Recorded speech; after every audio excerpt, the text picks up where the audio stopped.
حضرت آدم علیہ السلام کی تخلیق اسی دن ہوئی. اللہ تعالیٰ نے اسی دن دنیا میں اتارا. اب حضرت نوح علیہ السلام کی کشتی جب پانی میں جا رہی تھی تو 10 محرم کوئی زمین پر رکی. اللہ تعالیٰ نے حضرت ابراہیم علیہ السلام پر اسی دن آگ ٹھنڈی کی. حضرت موسیٰ علیہ السلام کی قوم کو نجات عطا فرمائی. حضرت عیسیٰ علیہ السلام کو آسمان پر اللہ تعالیٰ اسی دن لے گئے. حضرت ادریس علیہ السلام کو بھی اللہ تعالیٰ آسمان پر اسی دن لے. ہر قوم، ہر مذہب، ہر ملت میں اللہ تعالیٰ نے اس دن کی یادگار چھوڑی، اس دن کی عظمت سے آگاہی عطا فرمائی. حتیٰ کہ حضرت یونس علیہ السلام 40 دن تک مچھلی کے پیٹ میں رہے. جب وہ مچھلی سے پیٹ سے باہر آئے تو یہی مبارک ہے. اور ان کی قوم کی توبہ قبول ہوئی تو وہ بھی 10 محرم تھی. اللہ تعالیٰ نے نبی پاک صلی اللہ علیہ وسلم کی صدقے ہمیں آگاہی عطا فرمائی کہ یہ جس دن دنیا کا ساری بساط لپیٹی جائے گی، قیامت آئے گی، تو وہ بھی 10 محرم کا دن اور جمعہ کا روز. حضور نے ساری آگاہی عطا فرمائی کہ ہمیں اس دن کے بارے میں حضور سرکار دو عالم صلی اللہ علیہ وسلم اس دن اہتمام فرماتے ہیں. صحابہ کو بھی حکم تھا کہ سارے کے سارے روزہ رکھو. سرکار دو عالم صلی اللہ علیہ وسلم نے ارشاد فرمایا کہ یہود 10 محرم کا روزہ رکھتے ہیں، آپ نے ان کی مخالفت کرنی ہے. حضور نے ہر موقع پر خالف الیہود والنصارى، یہود و نصارہ کی مخالفت کرو. کبھی بھی مشابہت کا حکم دیا نہ اجازت دی کہ کسی لحاظ سے ان کی تمہیں اجازت نہیں کہ ان کی تشبیہ بناؤ. آج امت مسلمہ بگڑی بھی ہے، انہوں نے مشابہت ہر انداز میں ان سے اختیار کی بھی ہے، لیکن اللہ کے حبیب اس بات سے راضی نہیں. خالف الیہود والنصارى کہ یہود و نصارہ کی مخالفت کرو. اگر وہ 10 محرم کا روزہ رکھتے ہیں تو تم 9 یا 10 یا 10 یا 11 کا رکھو. تم 2 دن کا رکھو تاکہ ان سے مشابہت نہ ہو کہ انہوں نے روزہ رکھا ہم بھی رکھا. ہم ان سے پہلے بھی رکھ سکتے ہیں، ان کے بعد بھی رکھ سکتے ہیں. کہ 10 محرم سرکار دو عالم صلی اللہ علیہ وسلم فرماتے ہیں ہمارے لیے زیادہ شکرانے والا دن ہے کہ اس دن میں اللہ تعالیٰ نے کرم نوازیاں فرمائی. حضور فرماتے ہیں کہ حضرت موسیٰ ہو یا حضرت عیسیٰ ہو، وہ ہمارے بھائی ہیں، ہمارے پیغمبر بھائی ہیں. وہ حضور اس طرح فرما سکتے ہیں ہمارے لیے تو عظمت والے ہیں، بزرگی والے ہیں. ہم تو ان کے پاؤں کی مٹی کو بھی اپنے سے 1000 کروڑ درجے افضل سمجھتے ہیں. لیکن اللہ تعالیٰ کے حبیب فرماتے ہیں کہ ان پر کرم نوازیاں ہوئی تو ہم زیادہ اس کے شکر ادا کریں، ہم زیادہ ان پر کرم. سرکار دو عالم صلی اللہ علیہ وسلم اہتمام فرمایا کرتے تھے، اہتمام کا حکم دیا کرتے تھے. روایات میں حضور نے فرمایا کہ جو اس مبارک دن میں روزہ رکھے گا اس کے گزشتہ سال کے تمام گناہ معاف. اور بعض روایات میں کہ آئندہ آنے والا سال بھی اللہ تعالیٰ اسے معاف فرما دے گا. اللہ نے کہ بہت تھوڑے سے بہت زیادہ کرم نوازی فرمائی. اور یہ سرکار دو عالم صلی اللہ علیہ وسلم کا معجزہ ہے، حضور کا یہ اعجاز ہے، حضور کی یہ خاص تخصیص ہے کہ اللہ تعالیٰ بہت تھوڑے پر بہت زیادہ کرم فرماتا ہے. یہ حضور نبی پاک صلی اللہ علیہ وسلم کی اللہ پاک کی بارگاہ میں التجائیں دعائیں ہیں. امت کے لیے کرم نوازی جو مانگی تو پھر اللہ تعالیٰ نے دروازے کھول کر نوازی فرمائی، رحمت فرمائی، کرم فرمائی. تو اللہ تعالیٰ عطا فرمانا چاہتا ہے، اللہ تعالیٰ دینا چاہتا ہے. وہ مائل و کرم ہے، کوئی سائل ہونا چاہیے. جب سائل جائے گا طلب کرے گا تو اللہ تعالیٰ اسے اپنے خزانے عطا فرمائے. ہاں جتنی جس کی وسعت ہے، جتنی اوقات ہے، جتنی ہمت ہے، جتنی پرواز ہے وہ اتنا ہی حاصل کر سکتا ہے، اس سے بڑھ نہیں سکتا. کیونکہ استعداد کے مطابق ہی وہ اللہ کی بارگاہ میں جائے گا اور اپنی جتنی جولیاں پلائے گا. اللہ کی خزانہ میں کوئی کمی نہیں. ہم دیکھ رہے ہیں کہ رزق کی کوئی بھی قسم ہو اللہ تعالیٰ اپنے بندوں کو عطا فرما رہا ہے. جس کی جتنی وسعت ہے استعمال کر رہا ہے، اللہ پھر اس کو بڑھا دیتا ہے اور زیادہ بڑھا دیتا ہے. ہاں لوگوں کی بدنیتی، لوگوں کی غلط سوچ اس کی برکت پر ضرور اثر انداز ہوتی ہے، لیکن اللہ تعالیٰ کا بھی کوئی کمی نہیں فرماتا، کوئی کسی انداز میں کمی نہیں ہوتی. صرف اپنی سمت کو درست کرنا پڑتا ہے. اپنی توجہ کو، اپنی سوچ کو، اپنے ارادے کو اللہ کی بارگاہ کی طرف جب موڑا جاتا ہے تو اللہ قبول فرماتا ہے۔ من کان للہ کان اللہ لہ، اللہ اس کا ہوتا ہے جو اللہ کا ہوتا ہے۔ من کان للہ، جو اللہ کا ہو جاتا ہے، کان اللہ لہ، اللہ اس کا ہو جاتا ہے۔ تو پڑھنا آپ نے قدم بڑھانا ہے۔ اللہ تعالیٰ فرماتے ہیں کہ جو میری طرف چل کر آتا ہے میری رحمت دوڑ کر آتی ہے۔ تو جب چلے گا اللہ کی رحمت دوڑ کر آئے گی، سوئے میں کچھ بھی نہیں ہوگا۔ کوئی کسی انداز میں بھی انسان سے ارادے کرتا رہے، سرکار والد صلی اللہ علیہ وسلم سے روایت ہے، الامر من اتبع نفسه هواها وتمنى على الله الاماني، کہ بے وقوف ہے وہ شخص، نادان ہے وہ شخص کہ کیا کرے، شہوات میں پڑا ہوا ہے، جو اسے نفس حکم کر رہا ہے، طبیعت خواہش جو کہہ رہی اس طرف دوڑ ہے، اور اللہ سے لمبی لمبی خواہشیں بھی رکھ رہا ہے کہ جو سکول مدرسہ جائے ہی نہ اور پھر کہے سب سے بڑا عالم بن جاؤ، تو یہ ناممکنات میں سے ہے۔ جو بڑھے گا، جو جا کے بازار میں کاروبار کھول کے بیٹھے گا، اسے اس کا ہی کچھ بکے گا، وہی کما کے کر پائے گا، صرف بستر پر لیٹ کر خواہشیں کرے گا اس طرح ہو جائے اس طرح ہو جائے، تو یہ ناممکنات میں سے ہے۔ اللہ کے حبیب نے بھی اسے ناممکنات میں سے گنا، اسے بے وقوفی میں، نادانی سے، پاگل پن سے تعبیر فرمایا کہ کچھ کیا ہی نہیں ہے، تو اسی بات میں پڑ جائے۔ اللہ تعالیٰ نے اپنے کرم کے دروازے کھولے، کوئی چیز، کوئی حکم، کوئی بات ایسی ہے ہی نہیں ہے جو نفس انسانی سے بالا تر ہو۔ لا یکلف اللہ نفسا الا وسعها، اللہ تعالیٰ ہر نفس کو اتنی ہی تکلیف دیتا ہے جتنی وہ اٹھا سکتا ہے، جتنی اس میں وسعت ہے، طاقت ہے، اللہ تعالیٰ اتنی عطا فرماتا ہے۔ نہ اس کی طاقت سے، نہ اس کی حد سے اللہ تعالیٰ زیادہ اس میں بول ڈالتا ہے، نہ اللہ پسند فرماتا ہے۔ حضور نے بھی ارشاد فرمایا کہ عبادت کرو اتنی جتنی کر سکتے ہو۔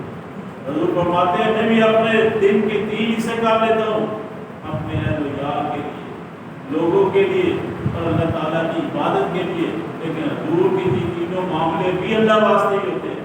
حضور جب تنہائی میں بھی ہو تو اس وقت کی امت کی خیرخواہی میں ہوتے ہیں، حضور مجمع میں ہو اس وقت کی امت کی خیرخواہی میں، اور حضور جب عبادت میں ہو تو امت کی خیرخواہی میں ہوتے ہیں کہ رب حبلی امتی، غار سجدہ میں تو حضور یہی کہہ رہے ہیں یا اللہ میری امت کو معاف کرنا۔ اگر آپ جماعت میں ہیں تو اس کو بھی فرما رہے ہیں، اگر حج ادا فرما رہے ہیں تو ذریعے فرما رہے ہیں، تو حضور کے تو تمام اوقات، لیکن حضور نے تربیت فرمائی کہ اپنے آپ کو اس انداز میں تقسیم کرو کہ اپنا بھی حق ادا کرو، اپنے اہل و یار کا بھی حق ادا کرو، عزیز و اقربا کا بھی حق ادا کرو، اور اللہ تعالیٰ نے جو تم پر فرض کیا ہے اس کا بھی حق ادا کرو۔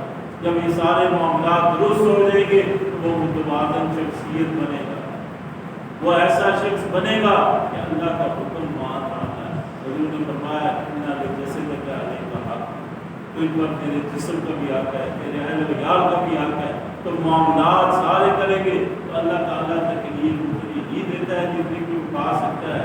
اب روزے رکھے لوگوں نے جنہیں اللہ نے توفیق دی، پورا مہینہ رکھا، ان کا کچھ بھی نہیں بگڑا۔ اللہ نے برکت عطا فرمائی، کبھی کسی قسم کی نہیں۔ جو اٹھ کر تہجد پڑھے گا اللہ اسے برکت عطا فرمائے، جو 5 وقت نماز پڑھے گا اللہ برکت عطا فرمائے۔ اللہ نے وعدہ فرما لیا کہ جب زکات دو گے میں تمہارے مال میں برکت عطا فرماؤں، مال کو بڑھا دوں گا کہ دے رہے ہو یہ بڑھ ہے اور سود لے رہے ہو تو وہ کم ہو رہا ہے۔ تو اللہ تعالیٰ کی حکمت ہے، اللہ کی قدرت ہے، اللہ امت میں بھی برکت عطا فرما دیتا ہے۔ لا یستغفرون ساعۃ ولا یستقدمون، اللہ فرماتا ہے نہ ایک گھڑی پہلے نہ ایک گھڑی بعد، جو وقت مقرر ہے، لیکن اللہ پاک نے اس میں برکت فرما دی کہ ایک شخص جو کام کر رہا ہے وہ ہفتے میں 10 دن میں کرے گا اور ایک شخص کوئی ایک گھڑی میں کر دے گا۔ جس طرح حضرت علی المرتضیٰ شیر خدا کے بارے میں روایات میں آتا ہے کہ حضور اپنے گھوڑے پہ بیٹھتے تو رکاب میں پاؤں رکھتے، دوسری تک پہنچنے کا قرآن پاک کہ اللہ نے اوقات میں برکت دے دی، وقت میں برکت دے دی۔ اب وہ دینے والا برکت کہ لمحوں میں وہ سننے والے کام بھی کر سکتے ہیں۔ اللہ پاک ہر چیز پر قادر ہے. اس کی قدرت کے ساتھ کوئی شخص بھی کسی انداز میں بھی شک و شبہ نہیں کر سکتا، اس لیے کہ وہ مالک ہے، بنانے والا ہے. تو جس طرح چاہے کرتا ہے کر رہا کہ ایک دانے سے 700 دانے پیدا فرما دیتا. اور فرمایا کہ جس کو چاہوں 700 سے زیادہ بھی عطا فرما دیتا ہوں. تو وہ دینے والا ہے، اس کی قدرت ہے، حکمت بھی اس کے پاس ہے کہ کس وقت کہاں کتنا دینا ہے. وہ ذات ہے، وہ ذات جانتی ہے کہ میں نے کتنا دینا ہے، کس انداز میں عطا فرماتا ہے. کہ وہی دینے والا اگر سرکشی میں پڑے گا، اللہ کو اس کا بھلا منظور ہے تو اس کی تعداد معلوم فرماتا ہے. اور اگر شکر والی بات ہوگی تو اللہ تعالیٰ وہ عطا فرمائے گا، وہ عطا فرمائے گا کہ اس کا کچھ بھی نہیں بگڑے گا.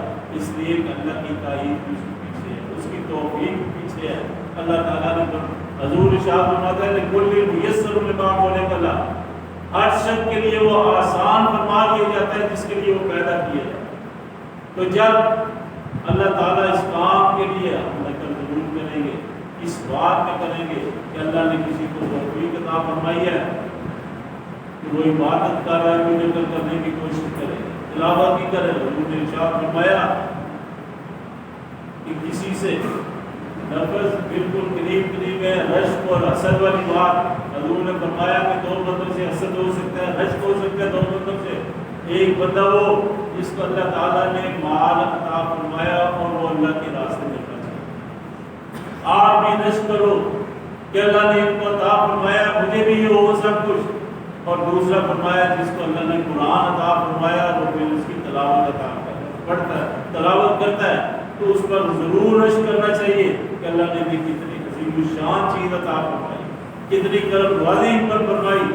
اب اللہ نے قرآن عطا فرمایا، وہ دن رات اسی میں مشغول ہے، تو یہ ہمارے لیے باعث رشک ہے. اس لیے کہ ہم نے بھی یہ معاملہ کرنا، ہماری بھی خواہش ہونی چاہیے کہ ہمیں بھی اللہ تعالیٰ یہ عطا فرمائے. اگر مال عطا فرمایا تو تقسیم کرنے والے تقسیم کر رہے. اب سرکار عالم صلی اللہ علیہ وسلم فرماتے ہیں جب بندہ صبح کرتا ہے تو 2 فرشتے اس کے پاس آتے ہیں. ایک فرشتہ کہتا ہے مالی تعالیٰ جو تیری راہ میں مال خرچ کرتا ہے اس کو تو اور عطا فرما، اسے اور برکت عطا فرما. اور دوسرا امین کہہ کے کہتا ہے یا اللہ جو تیری راہ میں نہیں کرتا یا اللہ اس کے مال کو ضائع کرنا. اب دعائیں ان کی ہو رہی ہے، آمین بھی وہ کہہ رہے ہیں، لیکن جو شخص بات سمجھے گا وہ ضرور اس پر عمل کرے گا. کیونکہ پہلی بات اللہ پر ایمان کہ وہ رب العالمین ہے، ہمارا الہ ہے، معبود ہے، کہ عبادت کے لائق اس کے سوا کوئی ہے ہی نہیں ہے. جب پورا یقین ہوگا کسی بھی بڑے پر، جب ہمارا یقین ہوتا ہے تو جو کہتا ہے ہم کرتے ہیں. ہمیں پتہ ہے یہ ہمارا نقصان کا ازالہ کر دے گا. ہمیں کہہ دیا دے دو ہم فوراً دیں گے، کیوں دے دیں گے کہ ہمیں پتہ ہے اس کا کہنا ضائع نہیں ہے. یہ ہمیں بھی دے گا بلکہ زیادہ ہی دلوا دے گا کہ اس کے پاس بہت کچھ موجود ہے. جب اللہ پر ایمان ہوگا اللہ تعالیٰ کے ہر حکم پر انسان چلے گا. جن کو پورا یقین تھا، جن کے اندر عرفان موجود تھا، ایمان موجود تھا، انہوں نے یہ سارے کام کیے کہ خود بھوکے رہے، مخلوق خدا کو کھلایا. اللہ نے قیامت تک ان کے ناموں کو زندہ کر، ان کے کاموں کو زندہ کر دیا، ان کو برکتیں عطا فرمائی. اللہ تعالیٰ کریم ہے، کرم فرمانے والا ہے، ایسی رحمتیں فرماتا ہے کہ انسان کی سوچ میں نہیں، دماغ میں نہیں. اللہ تعالیٰ نے اس پاک دن میں ہر امت کو کوئی نہ کوئی چیز عطا فرمائی، کوئی نہ کوئی فضیلت عطا فرمائی. لیکن اللہ تعالیٰ نے حضور کو جو عطا فرمایا وہ ساری امتوں پر غلبہ ہو گیا. حضور فرماتے ہیں کہ قیامت والے دن 120 صفیں ہوں گی ایمان والوں کی، ان میں سے 80 میرے، باقی 40 ساری کی ساری امتوں کی مل کر ہوگی جو اکیلی ملے. حضور کو جو کلام عطا کیا گیا قرآن کریم، اللہ نے سب سے بلند اس کو کہا. حضور کے کلام جیسا کلام موجود ہی نہیں ہے جو اللہ نے عطا کیا.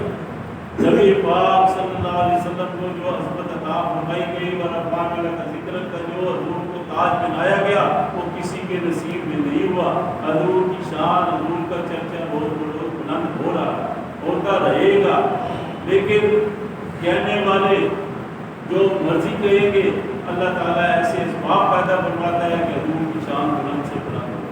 کہ عقل سے پرکھیں گے تب بھی حضور کی شان بلند نظر آئے گی، اگر عمل سے دیکھیں گے تب بھی بلند آئے گی. غور و فکر سے کہیں گے کہ ہر لحاظ سے انہیں سمجھ آئے گی کہ اللہ تعالیٰ نے حضور کی کیا بلندی عطا فرمائی. اسی طرح حضور شاہ فرماتے ہیں جو مجھے اللہ نے صحابہ عطا فرمایا وہ کسی نبی کو نہیں.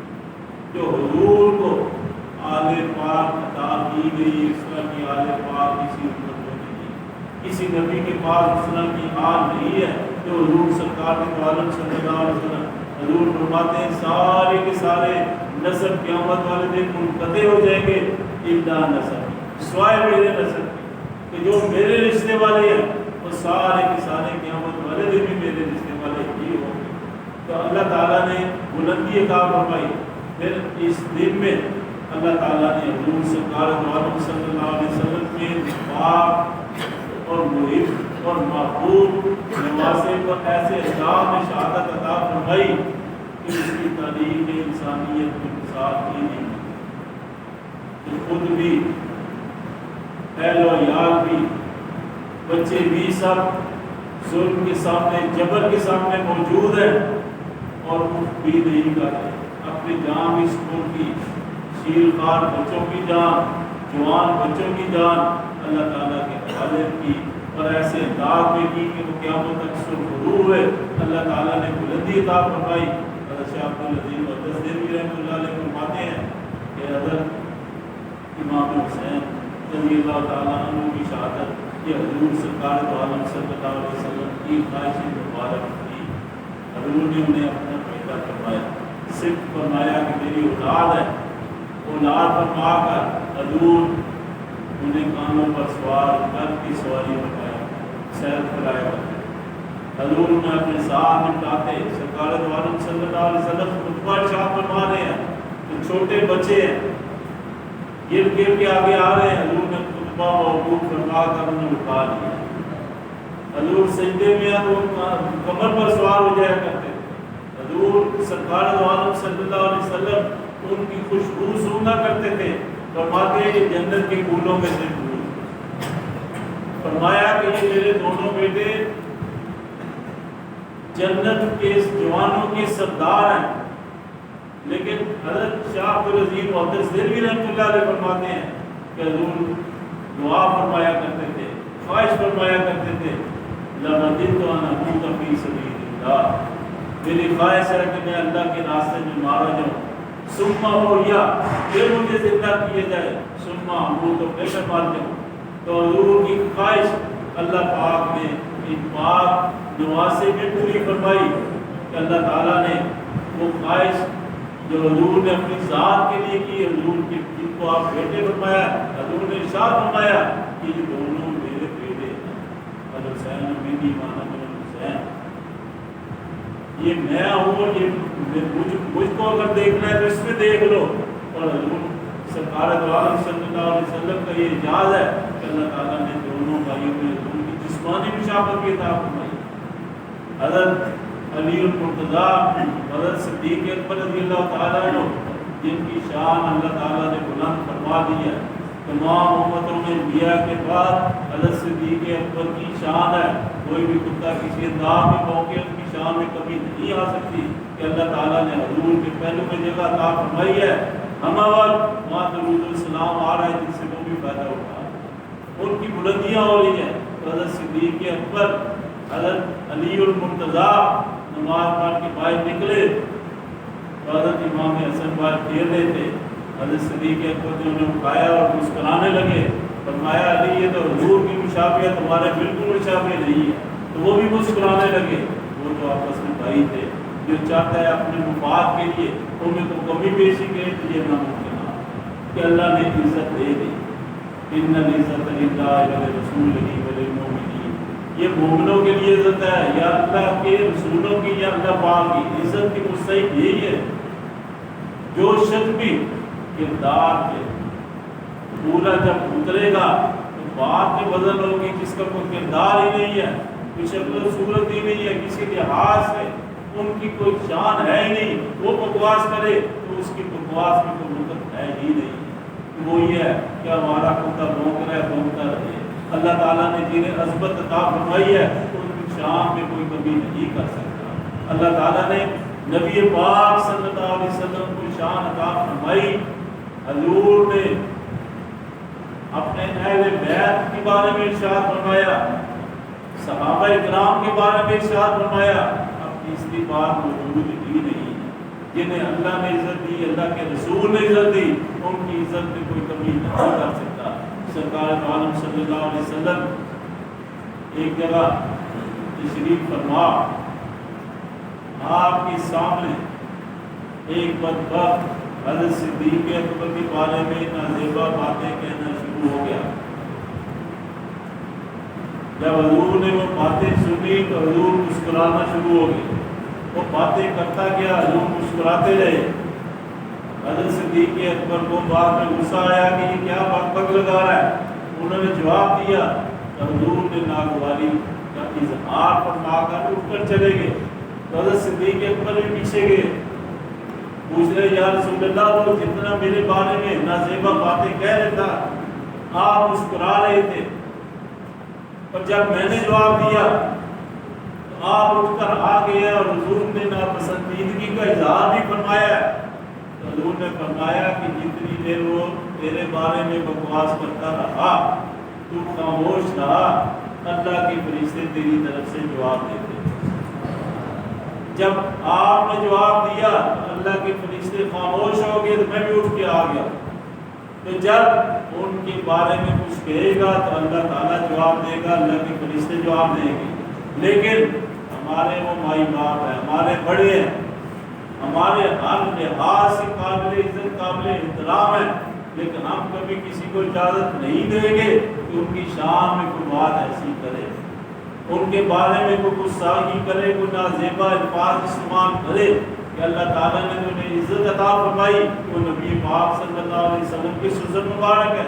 اور حضور نے دائمی ساتھ سرکار ارشاد فرماتے ہیں جب قیامت والا دن ہوگا تو جب میں قبر سے برآمد ہوگا تو میری طرف ایک طرف صدیق اکبر ہوں گے، ایک طرف عمر فاروق۔ آسمان پر میرے دو فرشتے وزیر ہیں اور زمین پر دو میرے وزیر ہیں، ایک صدیق اکبر ہے اور ایک عمر فاروق۔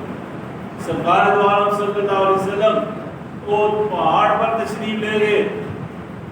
جب آپ اس پر تشریف فرما ہوئے اونٹ نے لرزنا شروع کر دیا، حضور نے ارشاد فرمایا اس کو ٹھہر جا، ساکت ہو جا، فإنما علیک نبی و صدیق و شہیدان، کہ اور اس وقت تیرے اوپر ایک نبی ہے، ایک صدیق ہے اور دو شہید ہیں۔ تو اللہ تعالیٰ نے سرکار دو عالم صلی اللہ علیہ وسلم کو رتبہ عطا فرمایا، حضور نے بھی نشانی لوگوں کو عطا فرمائی کہ جو بھی حضور کی بارگاہ میں سب سے پہلے حضور کی در پر حاضر ہو کر کلمہ طیبہ پڑھنے والے مردوں میں سے حضرت صدیق اکبر کی اللہ نے عزت عطا فرمائی کہ خود بھی ایمان قبول کیا، والدین نے بھی ایمان قبول کیا، بیٹوں نے بھی ایمان قبول کیا، پوتوں نے بھی قبول کیا۔ اللہ نے یہ چار پشتے حضور کی غلام بنائی، یہ کسی کسی کو فضیلت مل سکتی ہے۔ تو اللہ تعالیٰ نے یہ تو وہ ہے جنہوں نے اپنی جان اپنے مال حتیٰ کہ جسم کے کپڑے اتار کر بھی حضور کی بارگاہ میں پیش کر دیے۔ اب ان کے بارے میں کوئی موازنہ کرنا چاہے، بیٹھ کر کچھ کہنا چاہے تو وہ ہم کچھ بھی نہیں اس کے بارے میں کہہ سکتا۔ وہ اپنی اوقات خود دیکھ لے، بساط خود دے لے۔ اللہ نے جنہیں رتبہ عطا فرمایا وہ رتبہ دائمی عطا فرمایا کہ رضی اللہ عنہ ورضوا عنہ، اللہ ان سے راضی ہو گیا، وہ اللہ سے راضی۔ اب یہ اللہ کی رضا کو ناراضگی میں تبدیل کرنا چاہتے ہیں، ناممکنات کہ اللہ جن سے راضی ہو گیا اللہ تعالیٰ نے ان پر کرم فرما دیا۔ یہ دائمی کرم ہے، دائمی رحمت ہے، دائمی فضل ہے۔ اللہ تعالیٰ نے سرکار دو عالم صلی اللہ علیہ وسلم کے صدقے میں انہیں سب کو قبول کیا، اور یہ کسی کا اختیار نہیں ہے کہ آگے بڑھے اور کہے کہ میں سب سے بڑا ایماندار ہوں، بلکہ اللہ تعالیٰ تو فرماتا ہے میں چنتا ہی اسے ہوں جس کے ساتھ راضی ہوتا ہوں، اسے چن کر میں کرتا ہوں۔ حضرت عمر خطاب رضی اللہ تعالیٰ عنہ کا آپ نے واقعہ ضرور سنا ہوگا کہ اللہ تعالیٰ کے حبیب نے اللہ کی بارگاہ میں التجا کی کہ باری تعالیٰ ابو جہل یا عمر خطاب میں سے کسی ایک کو ایمان کی توفیق عطا فرما۔ حالانکہ چرچا ابو جہل کا زیادہ تھا، عمر بن ہشام چرچا بھی زیادہ تھا، سمجھدار بھی تھا، چمک دمک بھی تھی، لیکن اللہ تعالیٰ نے اسے رد فرما کر عمر خطاب رضی اللہ تعالیٰ عنہ کو ایمان کی توفیق عطا فرمائی۔ پھر ایمان بھی ایسا عطا فرمایا کہ نہ صرف مسلمان بلکہ آج تک کے کافر بھی ان کے محتاج، کہ جو نظام انہوں نے دیا اسی نظام پر وہ چل رہے ہیں۔ حضرت صدیق اکبر انہوں نے ایمان کی حفاظت فرمائی۔ ان منکرین رسالت جو کھڑے ہوئے جنہوں نے مانعین زکوٰۃ جو تھے ان کے ساتھ جہاد فرمایا، اور حضرت عمر خطاب نے پورا کا پورا نظام عطا فرمایا۔ اگر یہ اسلام کی تعلیم میں سے یہ دو نکات ہے تو باقی بچے گا۔ یہ ساری اصلاح سب ایک معاملات حضور نے ودیت فرمائے تھے جو کرم ہر صحابی کی طبیعت آپ کو جدا نظر ہر ایک کا معاملہ جدا نظر آئے گا کہ حضرت ابو ذر غفاری رضی اللہ تعالیٰ عنہ یہ دوسرے صحابہ سے وہ سب یہ کرتے تھے کہ مال و دولت میں نہ پڑھو، یہ چکا چون میں نہ پڑھو، لیکن اللہ تعالیٰ نے یہ نظام بنایا تھا کہ حضرت عثمان غنی رضی اللہ تعالیٰ عنہ ہزاروں کی تعداد میں غلام بھی انہوں نے ساری زندگی آزاد کی، جہاد کے لیے گھوڑے بھی، اونٹ بھی، مال و اسباب بھی دیے، یہ اللہ نے نظام بنایا تھا۔ لیکن یہ جتنے بھی صحابہ تھے سب کے انداز جدا تھے، لیکن حضور سرکار دو عالم صلی اللہ علیہ وسلم کے سینہ مبارک سے جو روشنی جو کرنے نکلی تھی ہر ایک نے ایک ایک روشنی کو فقر میں حضور سب سے اعلیٰ تھے کہ علامہ یہ بھی مسکین ہو، ابھی بھی مسکین ہو، وہ شوٹی کی زمرت مساکین، یہ حضور سے بڑا دنیا کا ترک کرنے والا کوئی نہیں، لیکن حضور سے زیادہ امیر ترین بھی کوئی نہیں تھا کہ 100 اونٹ قربان حضور فرما رہے ہیں۔ تو حضور کے جتنے بھی اور صاحب حمیدہ تھے سرکار دو عالم صلی اللہ علیہ وسلم کے صحابہ نے مساعدے قبول کیا، ہر ایک انداز جدا ہے، ہر ایک کا معاملہ جدا ہے۔ اللہ پاک سرکار دو عالم صلی اللہ علیہ وسلم کے صدقے میں ہمیں رائے ہدایت پر رکھے، اللہ تعالیٰ حضور کی محبت عطا فرمائے، اور جن سے حضور نے محبت کی تھی اللہ تعالیٰ ان کی محبت عطا فرمائے، اللہ تعالیٰ شیطان اور شیطان کے کرندوں سے محفوظ رکھے، اللہ ہمارے ایمانوں کی حفاظت فرمائے، اللہ تعالیٰ صراط مستقیم پر گامزن فرمائے، اللہ تعالیٰ ایمان پر زندگی، ایمان پر موت عطا فرمائے، ایمان والوں میں ہمارا اشر فرمائے، اللہ دنیا کی رسوائی آخرت کی رسوائی سے محفوظ فرمائے، اللہ تعالیٰ سرکار دو عالم صلی اللہ علیہ وسلم کی شفاعت کبریٰ نصیب فرمائے، اور حضور نبی پاک صلی اللہ علیہ وسلم کے پاک زمرے میں جگہ عطا فرمائے۔